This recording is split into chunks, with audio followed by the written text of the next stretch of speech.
Sarah was a 20-year-old girl with a curious heart and a love for discovering new places. Ever since she was a child, she dreamed of traveling the world. While other kids played games, Sarah would lie on the floor with an old atlas, tracing her fingers over maps, whispering the names of cities she hoped to visit someday. One city had always stood out: London. To Sarah, London wasn't just a place, it was a dream, a symbol of everything she longed for. The thought of walking near Big Ben, crossing the Tower Bridge, or standing outside Buckingham Palace made her heart race with excitement. She'd seen pictures, read travel blogs, and watched countless videos, imagining herself there. It was more than just sightseeing. London was adventure, freedom, growth. One sunny afternoon, Sarah sat in a quiet park with her best friend, Anna. The two girls often talked about their dreams, but today Sarah felt something different: determination. "I want to go to London," Sarah said suddenly, her eyes shining. Anna looked at her and smiled warmly. "You should go, Sarah. You're young, brave, and you love exploring. This is the perfect time. Don't wait." Sarah nodded. Deep inside, she knew it was time to turn her dream into reality. That evening, back at home, she opened her laptop, pulled out a notebook, and started making plans. Her heart pounded with excitement and a little nervousness. She had never traveled alone before, and London was far away. But she was ready. She listed everything she needed: research the city, choose places to visit, book flights and a place to stay, sort out her documents. The list looked long, but instead of feeling overwhelmed, Sarah felt empowered. When she told her parents, they were surprised but supportive. They had always known about her love for travel. "Be careful, plan well, and stay safe," her mother said, hugging her tight. "I will," Sarah promised. "I'll be okay." Over the next few weeks, Sarah spent her evenings reading blogs, watching travel videos, and asking questions in online forums. She created a daily schedule for her trip. Day 1 would be Big Ben and the Tower Bridge. Day 2, Buckingham Palace and Hyde Park. She wanted to visit the British Museum, the London Eye, and try local food like fish and chips and shepherd's pie. Her excitement grew with every plan she made. Finding a place to stay was next. Sarah didn't want anything fancy, just safe, clean, and not too expensive. After days of searching and reading reviews, she found a cozy hostel in central London. It had great ratings, friendly staff, and was close to public transport. She checked her passport; it was valid. Luckily, she didn't need a visa for a short stay in the UK. Till she made copies of her passport, flight ticket, and hostel booking just in case. She also got a travel card instead of carrying too much cash. To stay in touch with family and friends, Sarah learned that roaming charges were high, so she planned to buy a local SIM card once she landed. That way, she could use the internet and call home without spending too much. Sarah also wanted to fit in with the culture. She read about British manners and practiced phrases like cheers, mind the gap, and queue up. She even tried saying things in a British accent, which made her parents laugh. The night before her flight, Sarah could barely sleep. She packed her clothes, toiletries, and documents, double-checked everything, and laid her bags by the door. Her heart beat fast, not with fear but excitement. Early the next morning, her parents drove her to the airport. They helped with her bags and hugged her tightly before she went through security.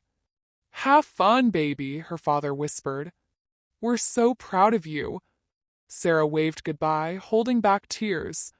She felt nervous, yes, but more than that, she felt strong, independent, ready. The flight was long, but Sarah kept herself busy. She read a novel, listened to music, and watched a movie. As the plane began to descend, she looked out the window. The sprawling city of London came into view, its streets, its parks, its iconic buildings. Her eyes widened. "I'm really here," she whispered, her voice trembling with joy. "I made it." At Heathrow Airport, she followed signs, passed through customs, and collected her luggage. Then she stepped outside, hailed a taxi, and began her journey into the heart of the city. As the taxi drove through the streets, Sarah's eyes darted from one sight to another. She saw red double-decker buses, old brick buildings, and people bustling about with purpose. London was alive. And now so was her dream. When she arrived at the hostel, she checked in and was shown to her room. It was small but clean and cozy. Her roommates were other young travelers, 2 girls from Spain, a guy from Germany, and another from Australia. They welcomed her warmly, and soon they were exchanging stories, laughing about different customs and favorite foods. That night, lying in her bunk bed, Sarah stared at the ceiling and smiled. Tomorrow, her real adventure would begin. The sun peeked through the window as Sarah woke up to her first full day in London. She stretched, smiled, and quickly got ready. Dressed in a light jacket and jeans, she grabbed her day pack with a water bottle, camera, and travel map, then headed out the door with a bounce in her step. Her first stop was Big Ben. As she walked to the underground station, she passed rows of shops, cafes, and people moving briskly down the sidewalks. The city was buzzing with life, and Sarah loved it. She bought a travel card and hopped on the tube. It was crowded but efficient, and she enjoyed watching the people around her. Businessmen reading newspapers, students chatting, tourists snapping pictures. When she exited at Westminster Station and walked up the stairs, Big Ben stood tall before her. Her heart skipped a beat. She pulled out her phone and took photos from every angle, unable to stop smiling. From there, she strolled to the nearby Westminster Abbey, then over to the London Eye. She bought a ticket and rode the giant wheel, taking in the city from above. The skyline stretched in all directions, old buildings and modern towers standing side by side. Next stop, Tower Bridge. She walked along the River Thames, stopping to admire street performers and boats cruising the water. When she reached the bridge, she paused to take it all in, the blue beams, the raised towers, the water glistening below. "This is everything I imagined," she whispered. Later that afternoon, she treated herself to fish and chips at a riverside cafe. Crispy fish, warm fries, and tartar sauce were delicious. She chatted with the waiter, who asked where she was from and offered her tips on places to visit. Feeling full and happy, Sarah decided to explore a nearby market. It was filled with colorful stalls selling art, jewelry, handmade goods, and street food. She bought a small bracelet as a keepsake and continued wandering. But somewhere along the way, Sarah got distracted. She'd been so caught up in the sights that she hadn't paid attention to where she was going. When she looked up from a mural she'd been admiring, she realized she had no idea where she was. The streets around her looked unfamiliar. The people, the shops, none of it matched the map in her bag. A strange chill went down her spine. "I think I'm lost," she said softly, trying not to panic. She reached into her bag for her phone, but her heart sank. It wasn't there. Frantically, she dug deeper. Still nothing. She checked her pockets, her jacket, everything.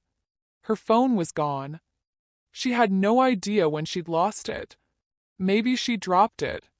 Maybe it was stolen. Either way, it was gone. Panic set in. No phone meant no map, no contact with anyone, no translation app, no way to look up directions. She felt her stomach twist. For the first time since she arrived, Sarah felt truly alone.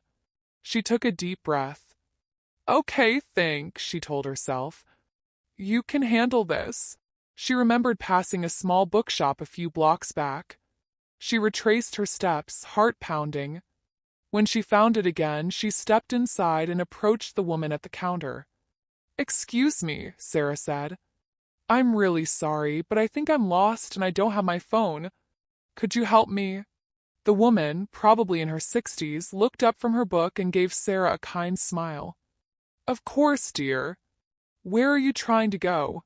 Sarah explained her situation and gave the name of her hostel. The woman searched on her computer, then handed Sarah a printed map. It's a bit far to walk, but you can take the tube from here, she said gently. Go to the next station, get on the Central line, and switch to the Bakerloo line. That'll get you close. Sarah nodded, trying to remember the directions. Thank you so much, she said. Really? Thank you. The woman smiled again. Traveling alone, are you? Yes, Sarah said. It's my first solo trip. Well, you're handling it quite well. You'll have stories to tell. Sarah chuckled nervously. That's for sure. With the map in hand, she followed the directions carefully and made her way back to the hostel. She was exhausted, physically and emotionally. When she arrived, she went straight to the front desk and explained what happened. The receptionist was kind and helped her use the computer to report her lost phone and send an email to her parents. She also gave Sarah a spare keycard and offered a cup of tea. Back in her room, Sarah collapsed onto the bed. Her roommates asked if she was okay, and she told them the story. They listened, shared their own mishaps, and reminded her she wasn't the first traveler to lose something in a big city. That night, Sarah couldn't sleep. Her mind kept going back to the moment she realized her phone was gone. The fear, the confusion, but also the way strangers had helped her, the strength she found inside herself. She realized something important. Being alone didn't mean being helpless. She had handled it. She got back on her own.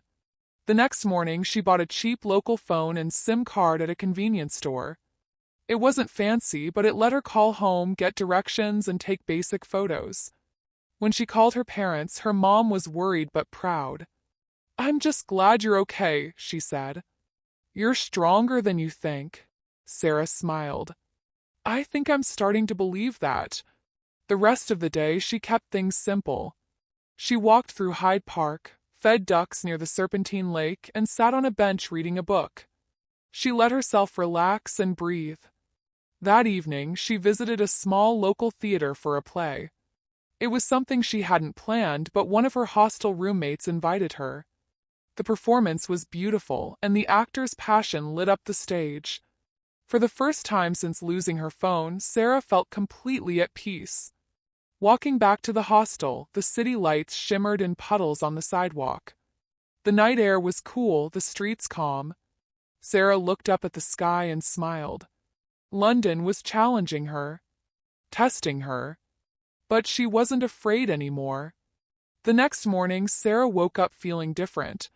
Not just rested, changed. The events of the past few days had tested her in ways she hadn't expected. Losing her phone, getting lost, asking for help from strangers. None of it had been part of the plan, but it had made her stronger. Today she had no strict plan.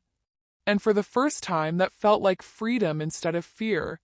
After breakfast at a cozy cafe, scrambled eggs, toast, and a steaming cup of English tea, she decided to visit Notting Hill. She'd seen it in movies, with its pastel-colored houses and weekend market. She took her time walking there, soaking in the small joys around her. The smell of fresh bread from a bakery, the sight of kids chasing pigeons, the sound of an old man playing the violin near a street corner. Portobello Road Market was alive with colors, sounds, and smells. Vintage clothes, antique books, handmade crafts, exotic spices, it was a maze of stories and treasures. Sarah browsed the stalls, chatting with vendors, laughing at quirky signs, and buying a small hand-painted postcard to send to her sister. She stopped at a stall selling records and found a vinyl of her dad's favorite Beatles album. Perfect souvenir, she thought, smiling. As she walked, she found a quiet alley with a few painted benches and decided to sit. She took out her travel journal and began to write. This trip has become something I didn't expect. I came to see a city, but I'm seeing myself instead. Not the quiet girl from home, not the planner who needed every hour scheduled, but someone who can get lost and still be okay. Someone who can trust strangers, who can sit alone in a city this big and feel not small. I thought I came to escape, but maybe I came to become. The words flowed out of her like water. It felt good to let them go. That evening, back at the hostel, Sarah met a new group of travelers in the shared kitchen. They were from Brazil, Italy, Japan. One of them, a girl named Yuki, asked if Sarah wanted to join them for a walk along the south bank. Sure, Sarah said. I'd love that. As the group strolled along the River Thames, the sky turned pink with sunset. The city lights slowly blinked to life, casting golden reflections on the water. They passed Shakespeare's Globe Theatre, the Tate Modern, and street performers juggling fire. They laughed, shared stories, and took silly pictures. They stopped for ice cream, and someone bought extra just to share. For the first time, Sarah wasn't just observing London. She was living in it. Part of it. At one point, the group paused near the Millennium Bridge. Sarah leaned on the railing and looked out at the water. It shimmered under the moonlight, boats drifting silently by. Do you feel different? Yuki asked, stepping beside her. Sarah nodded slowly. Yeah, I think I'm learning who I really am. Yuki smiled. That's why we travel, isn't it? Later that night, Sarah returned to her room, exhausted but happy. She messaged her parents using the hostel's shared computer. Hey, I'm okay. I'm better than okay. I think I'm figuring things out. I'll tell you everything when I'm back, but for now, just know I'm safe and I'm happy. She fell asleep to the quiet hum of city life outside the window. The next morning was her last in London. She packed her bags slowly, almost sadly. She didn't want to leave, not just because of the city, but because of who she had become here. She looked around the room, now scattered with memories. Postcards, market finds, ticket stubs, the cheap phone with grainy but meaningful photos. Then she zipped her backpack shut and headed downstairs to check out. On her way to the airport, she passed the bookshop where she had asked for help. She stopped at the door, stepped inside, and found the older woman at the counter. I just wanted to say thank you again, Sarah said. I got lost that day, but your help meant a lot. The woman smiled warmly. You found your way, didn't you? I did, Sarah said. In more ways than one. The woman winked. That's what travel does. It unravels us and knits us back together. Sarah smiled. Exactly.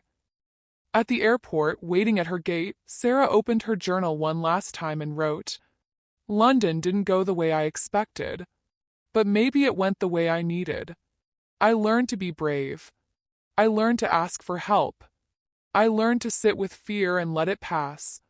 I'm going home tomorrow, but not the same person who left. I'm going home with new eyes, a bigger heart, and a quieter mind.